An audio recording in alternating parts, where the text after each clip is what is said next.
दोस्तों स्वागत करते हैं आप सभी का इस चैनल के माध्यम से। दोस्तों अभी हम आ चुके हैं प्रयागराज के सिविल लाइंस हिंदुस्तान एकेडमी, जहां पर आज हिंदुस्तान एकेडमी उत्तर प्रदेश प्रयागराज के तत्वाधान में संगोष्ठी का आयोजन किया जा रहा है, जिसका विषय होगा राष्ट्रीय एकता के निर्माण में गणेश शंकर विद्यार्थी की पत्रकारिता। तो दोस्तों बस कुछ ही पल में अभी इस हिंदुस्तान एकेडमी में संगोष्ठी का आयोजन शुरू होने वाला है। जैसा कि आप देख रहे हैं, बस मैं अंदर की ओर जा रहा हूं।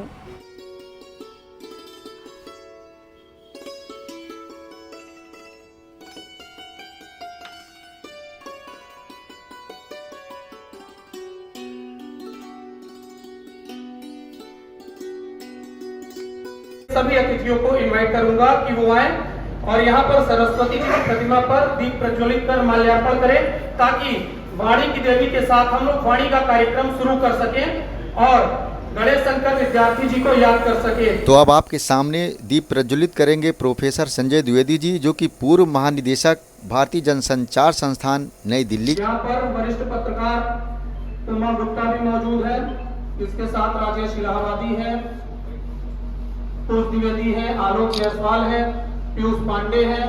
सभी पत्रकारों का एकेडमी की ओर से मैं हार्दिक स्वागत। पत्रकारिता के विश्वविद्यालय से आए हैं और लगातार पत्रकारों को आगे बढ़ा रहे हैं, उन्हें सिखा रहे हैं कि किस तरह से पत्रकारिता करनी है और इस कलम की धार को आगे बढ़ाने के लिए आप जाने जाते हैं। इलाहाबाद विश्वविद्यालय में भी आप रहे हैं और लगातार यहाँ पर भी काम किया है। आपका स्वागत है।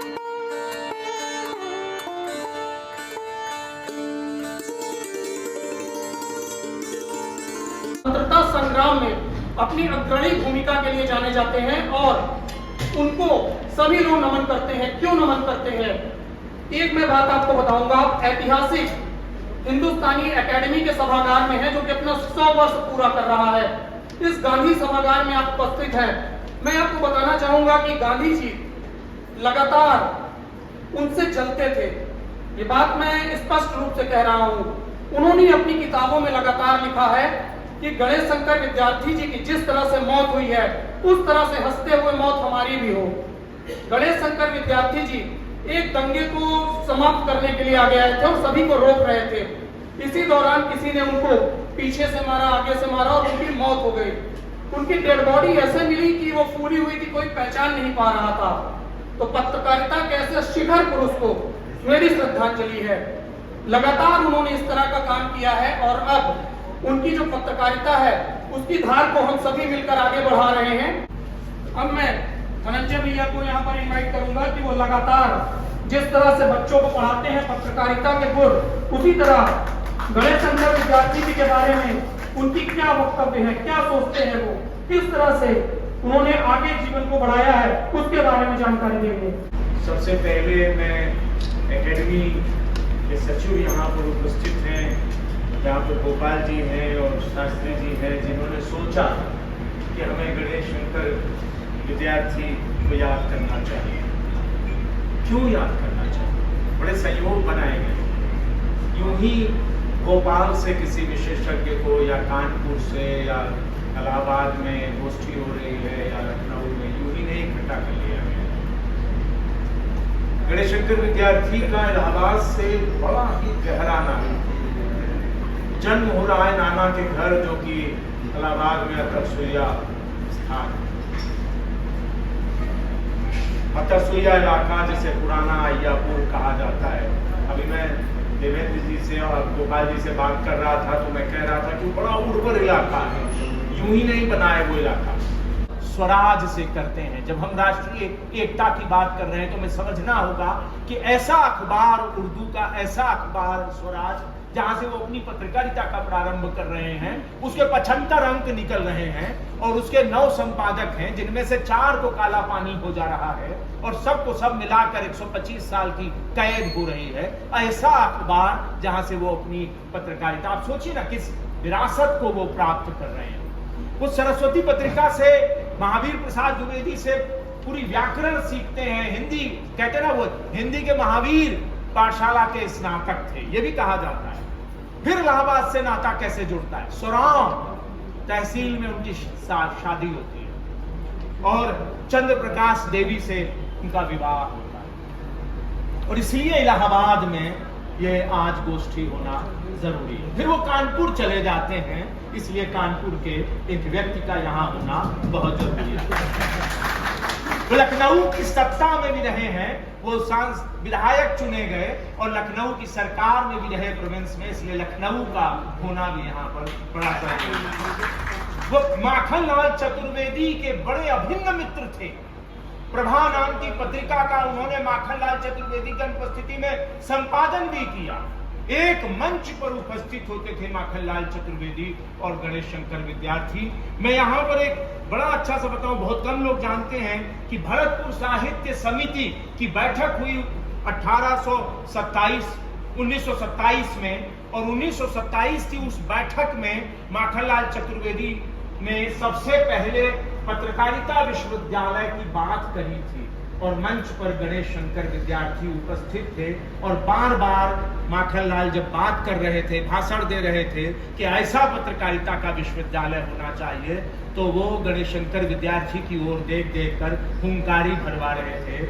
ऐसा एक किताब में जो कि वहां के राजा ने लिखा है उसमें ये कहा गया। दखल भी थी। यूं ही नहीं है कि हम उन्हें याद करने बैठे हैं। आज यहाँ इलाहाबाद में अभ्युदय पत्रिका, उस महावीर प्रसाद द्विवेदी की सरस्वती पत्रिका में काम करने लगते हैं, लेकिन वहां पर बंधन महसूस होता है, उन्हें खुलकर लिख नहीं पाते। उनके अंदर का आलोड़न विलोड़न, वो जो समाज की और अंग्रेजों के खिलाफ लिखना चाहते हैं, वो सरस्वती पत्रिका में उतनी गुंजाइश नहीं है, क्योंकि वो भाषा की और साहित्यिक पत्रिका है, थोड़े बहुत समाचारों के साथ चलती है, इसलिए वो वहां से निकलते हैं और फिर अभ्युदय पत्रिका को वो अपना लेते हैं और मदन मोहन मालवीय जी के उसमें आकर और वहां पर खुलकर वो लिखते हैं। लेकिन फिर वो 1913 में वो कानपुर चले जाते हैं और वहां पर वो प्रताप नाम का अखबार निकालते हैं। प्रताप की कहानी अद्भुत है।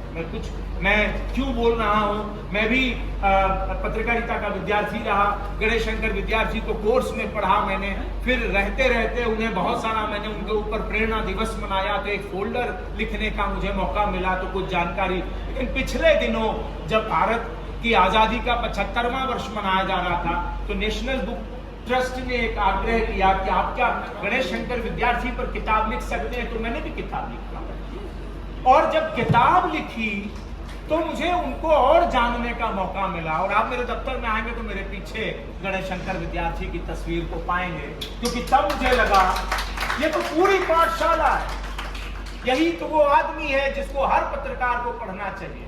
वो कह रहे थे ना कि कोई नकार नहीं सकता, शास्त्री जी भी कह रहे, अद्भुत है। आप देखेंगे तो कैसे, मैं अभी आपको उदाहरण देकर बताऊंगा। खूब जुर्माना लगा प्रताप पर, खूब प्रताड़ना हुई, जेल गए, और लेकिन प्रताप का एक एक जो हिस्सा है उसे आप देखें। जब नहीं लिख पाते थे, एक बड़ी रोचक बात, जब मैं किताब लिख रहा था तो बड़ी रोचक बात पता चली कि जब वो अपने नाम से नहीं लिख पाते थे और अंग्रेज उनके पीछे पड़ जाते थे, तो उन्होंने गजेंद्र नाम से भी लिखा, हरि नाम से लिखा, वक्रतुंड नाम से लिखा, लंबोदर के नाम से लिखा, दिवाकर के नाम से लिखा, श्रीकांत के नाम से भी लिखा और जब कुछ नहीं मिला तो लिखा एक भारतीय युवक, इस नाम से भी लिखा। ये आप क्या समझ रहे हैं, ये पूरा का पूरा लताड़ देने वाली बात। यूं ही थोड़ी ना वो राष्ट्रीय एकता के लंबरदार बनकर चले आए थे, वो लताड़ देने वाली बात थी उनके अंदर। और आप देखें, सबसे पहला काम उन्होंने किया कि वो भाषा के पैरोकार बने। उन्होंने देखा कि अगर हमें राष्ट्रीय एकता बनानी है, अगर हमें राष्ट्र के लिए लड़ना है, तो हमें भाषा पर जोर देना चाहिए। हिंदी साहित्य सम्मेलन से जुड़ाव उनका, और वो हिंदी साहित्य सम्मेलन में गए भी, और वहां पर उन्होंने 1930 में जो गोरखपुर का अधिवेशन हुआ उसमें अध्यक्ष बने, और वहां पर एक भाषण दे रहे हैं, जहां पे मैं आपको उसका उदाहरण बता रहा हूं, वहां से आप जोड़ेंगे चीजों को, कि भाषा जातीय जीवन और उसकी संस्कृति की सर्वप्रधान रक्षिका है, वह उसके शील का दर्पण है, वह उसके विकास का वैभव है। भाषा जीती तो सब जीत लिया, विजितों का अस्तित्व ही मिट जाता है। अगर हमारी भाषा जीत रही है तो भाषा चरित्र की दृढ़ता का अपहरण कर लेती, पराई भाषा चरित्र की दृढ़ता का अपहरण कर लेती है, मौलिकता का विनाश कर देती है, नकल करने का स्वभाव बना करके उत्कृष्ट गुणों की प्रतिभा से नमस्कार करा देती है। इस चीज में क्या संदेश देंगे? ये बिल्कुल पत्रकारिता ने बहुत बड़ा योगदान राष्ट्र के निर्माण में किया है, खासकर हमारी आज़ादी के लड़ाई के आंदोलन में पत्रकारिता ने बिल्कुल प्रमुख भूमिका निभाई। आज़ादी के बाद जो है भारत के विकास में, जनता को न्याय दिलाने में और जो मुद्दे हैं जनता के उसको उठाने में मीडिया की बहुत बड़ी भूमिका रही है। एक लोकतंत्र को अगर आप सफल और सार्थक होते देखना चाहते हैं तो बिना मीडिया के लोकतंत्र कभी ज़मीन पर आ नहीं सकता, क्योंकि मीडिया के माध्यम से जो जन आकांक्षाएँ हैं, जन भावनाएँ हैं, लोगों की सपने हैं, वो शासकों तक पहुँचते हैं और उसके माध्यम से जनता को न्याय मिलता है। तो सिर्फ हम मुद्दे उठाते नहीं हैं, बल्कि मुद्दों को समाधान तक ले जाने का काम भी करते हैं और सरकारों पर दबाव बनाने का काम करते हैं, क्योंकि हमारा काम एक तरह से सूचनाओं देने के साथ साथ जनमत निर्माण का भी है। और जब किसी विषय पे जनमत बन जाता है तो सरकारें भी उस विषय का समाधान करने की सामने आती है। ऐसा लगता है।